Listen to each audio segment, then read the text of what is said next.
My sister forbid me from bringing my fiancé to her wedding because she said he was a pig. I never thought a wedding invitation would make me question my entire relationship, much less coming from my own sister. A few weeks ago I went to her apartment to help with wedding details. Everything was calm, even nice. We picked flowers, talked about the menu, remembered things from when we were girls. I was happy for her, until she handed me the invitation. At first I didn't notice, but when I read the last part, something hit me. It said, "Invitation valid for one person only." I asked if there was a mistake. She looked at me in silence for a few seconds and then dropped it, "Cool as anything, I don't want you to bring Martine." My fiancé. The person I've lived with for 3 years, the one I was honestly already thinking about marrying. I thought it was a joke. I said, "Are you serious?" And she said yes. "It's not about you, it's about him. I don't want him there." I got angry. I was hurt. I told her it was disrespectful, that she had no right to exclude someone so important to me, that if she had a problem with Martine she should tell me to my face, not do this behind my back. That's when she said something that left me frozen. "I told you years ago. You didn't listen. It's not just me, it's Mom, Clara, and Andrea. No one can stand him because everyone has seen how he treats you, except you." I got defensive. I told her she'd never liked him, that he bothered her because he wasn't her kind of person, that she'd always looked at him with disgust. That she was the one with the problem, not him. But as soon as I finished, she said a line that stuck with me, "And you know what it looks like from the outside when someone who supposedly loves you talks to you like he's ashamed of you." I went blank because, even though it hurt, part of me knew exactly what she meant. Quick flashback. A few weeks ago we had a family dinner at my parents' place. I was sharing that I had sent my resume to a big company, something I was excited about. Martine blurted out in front of everyone, "You can't even use Excel properly sometimes." "Well, if they hire you, I hope it's not in an area that requires much thinking." He laughed. Everyone went silent. I, as always, pretended it was funny. I played along, the usual. But that night, for the first time, I went to the bathroom and cried before going back to the table. Back to my sister. I remember saying something like, "So you're forcing me to choose," and she replied, "No. I already chose. He won't be there. If you decide not to come, I'll understand." I left her place without saying goodbye. On the way home I couldn't stop thinking about what she had said. And even though I felt hurt, humiliated, even one phrase wouldn't leave my head, "Everyone has seen how he treats you, everyone but you." After that conversation, I spent an entire week turning everything over in my mind. At first I wanted to convince myself she was exaggerating, that my family misinterpreted him, that they just didn't understand Martine. But something broke that night. And since then I started to see, or rather remember, things I hadn't wanted to look at. For example, the first time I told Martine I'd been promoted at work, his reaction was, "And it wasn't because of a gender quota?" He didn't laugh. And as always, he added, "I'm kidding, baby. Relax, you're going to start taking everything personally." I laughed too, as if he hadn't just made me feel stupid.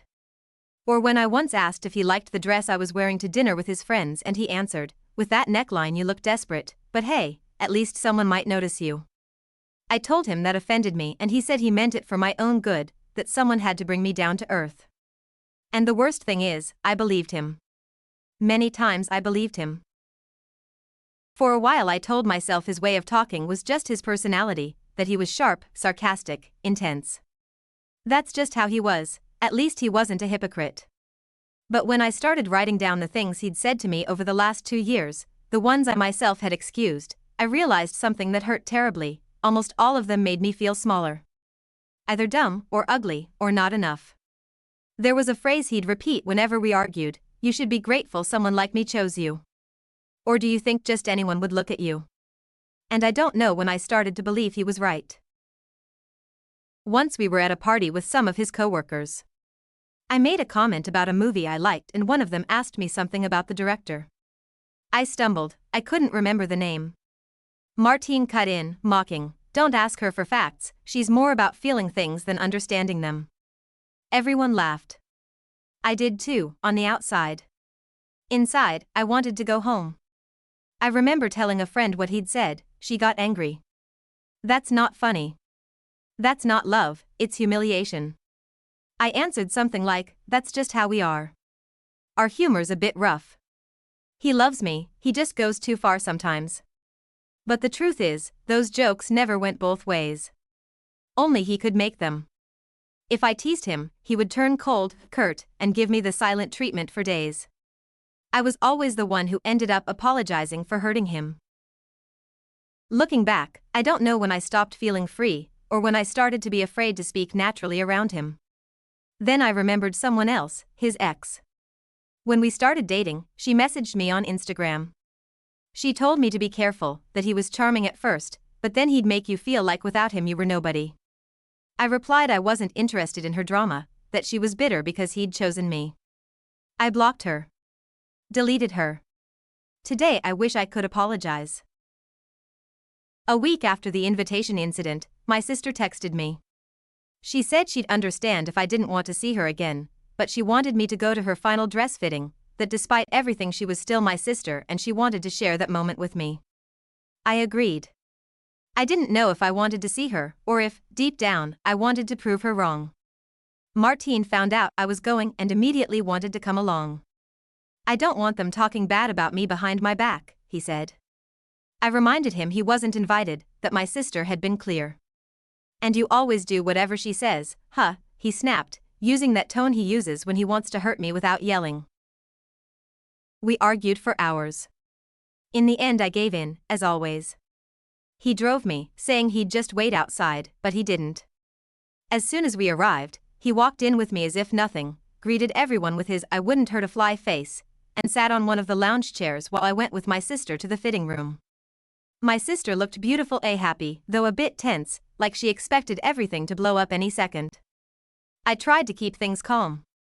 I joked about the hairstyle, helped with the veil, took some photos.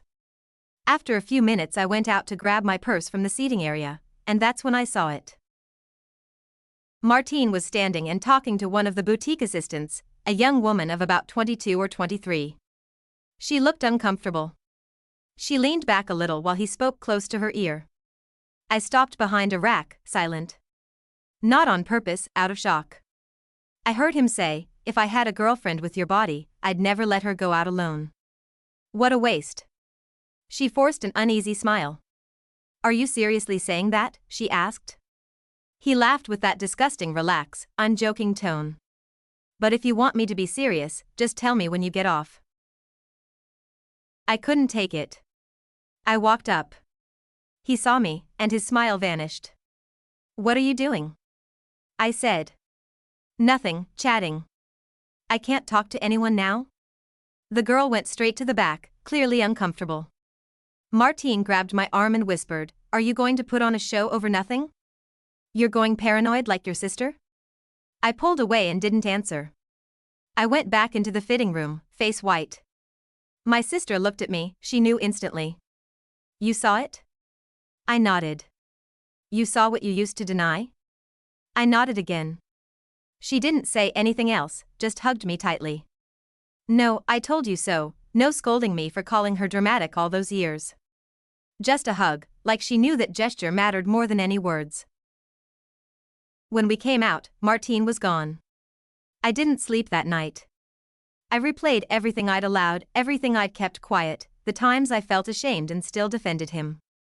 The times I saw him make other women uncomfortable and thought, they must have misinterpreted him. I was afraid to open my eyes because once you do, you can't close them again.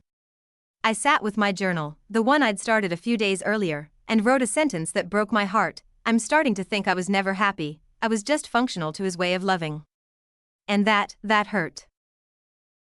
After what happened at the boutique, I could hardly breathe. It wasn't just what he'd said or done. It was that feeling of suddenly falling into a truth that had always been in front of me, and I'd refused to see. One afternoon, without thinking much, I called Camila, a lifelong friend who had pulled away more than a year ago without much explanation. We'd never fought, but suddenly she stopped replying, cancelled plans, and one day just disappeared. She answered. I heard her nervous. Are you okay? Did something happen? I want to ask you something and I need honesty, I said.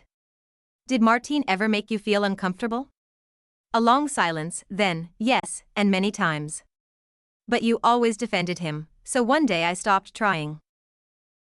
She told me that at a party, after I'd fallen asleep, Martin approached her in the kitchen, very drunk, and said I didn't turn him on like before and that if she wanted, they could do something and no one would find out. Camila left that night. She didn't tell me because, in her words, I seemed so blind that saying anything would only break our friendship. I apologized through tears. I told her I didn't know, that no one had told me. And then she said something that hurt more than I expected. Of course you knew, but you chose not to see. I don't blame you, but it hurt to watch you lose yourself for him. After we hung up, I sat in silence, feeling guilty for losing Camila and for having betrayed myself so many times. That same week I spoke with Clara, a coworker who had also distanced herself after a group outing. She confirmed that Martin had touched her inappropriately at a club, right when I'd gone to the bathroom. She said it like she no longer expected a reaction, like she'd already resigned herself to me denying it. And I understood, because I'd done that. I denied out of fear, habit, and the dread of facing the emptiness that comes with accepting the truth. That night, when I confronted Martin with everything I'd heard, he denied it all.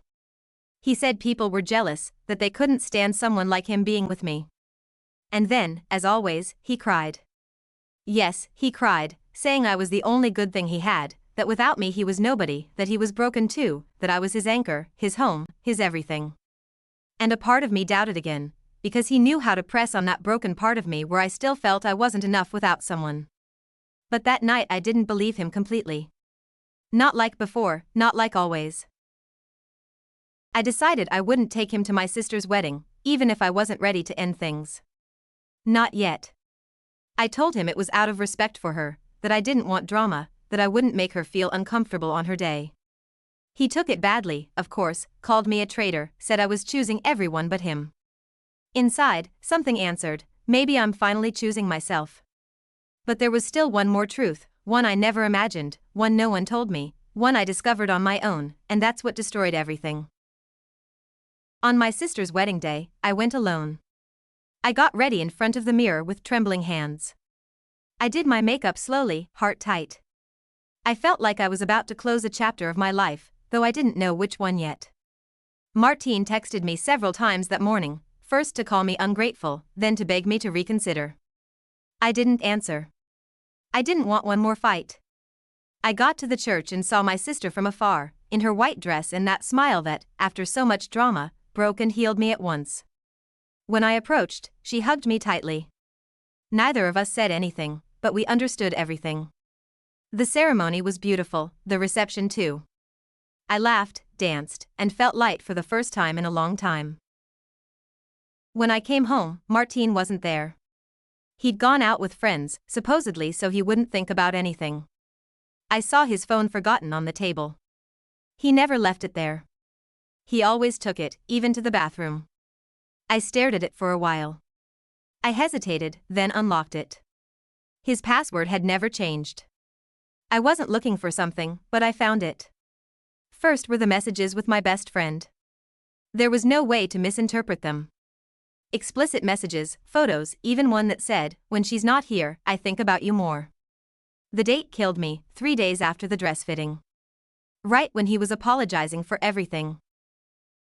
Then I opened the gallery. That's where everything fell apart. There was one saved video, just one. It was of a girl sleeping on a couch at a party. At first I didn't understand, until I saw his hand reaching toward her. The video cut off right when something more seemed about to happen. I don't know who she was, one of my friends, an acquaintance, a stranger, but I do know he recorded it, kept it, and was never who he said he was. I sat on the floor and cried like something inside me had died. Maybe it had, maybe it was the version of me who justified everything, who was afraid of being alone, who confused control with protection. When he came back, his suitcase was already packed. There was no argument. I didn't let him speak. I only said I knew everything, that he owed me no explanations, because I was no longer the person who swallowed apologies with tears and flowers. He left without a word. That night I slept alone, and for the first time, I rested. Days later, I got an Instagram message from a girl I didn't know. She said, "I saw your post. Thank you for telling your story." I was with him too, and I also thought everything was my fault. I sat on the bed, closed my phone, and took a deep breath, because I understood I wasn't the only one, and more than anything, that I wasn't alone anymore. Since then, I've been in therapy. I reconnected with my friends. I'm relearning how to love myself, how not to apologize for feeling, how to trust again. And if there's one thing I've taken from all this, it's a sentence I wrote recently in my journal: I didn't realize it was wrong until I wasn't afraid of being alone anymore. And now, finally, I'm with myself. 5 months have passed since he left. At first it was strange.